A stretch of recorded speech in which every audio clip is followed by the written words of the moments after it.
রাসূলুল্লাহর জীবন বৃত্তান্ত কেমন ছিল, রাসূলুল্লাহ তার পারিবারিক জীবনে কেমন আচার আচরণ করত, রাসূলুল্লাহ সাল্লাল্লাহু আলাইহি ওয়াসাল্লাম তার সামাজিক জীবনে কেমন আচার আচরণ করতেন, রাসূলুল্লাহ সাল্লাল্লাহু আলাইহি ওয়াসাল্লাম তার রাষ্ট্রীয় জীবনে তার জীবন যাপন কেমন ছিল।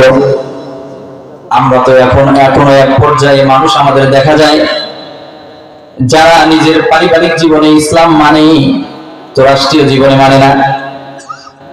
অনেকে তো এখনো পর্যন্ত দেখা যায় ইসলামকে মসজিদের মধ্যে আবদ্ধ করে রেখেছে। কথা বলেন, মসজিদের মধ্যে এখনো ইসলামকে আবদ্ধ করে রেখেছে, কিন্তু বেঈমান ফাসিক মুশরিকরা আমাদের থেকে মাঝে মাঝে দেখা যায় আমাদের কোরআনের উপরে তারা বৃদ্ধাঙ্গুলি দেখায়, মাঝে মাঝে দেখা যায়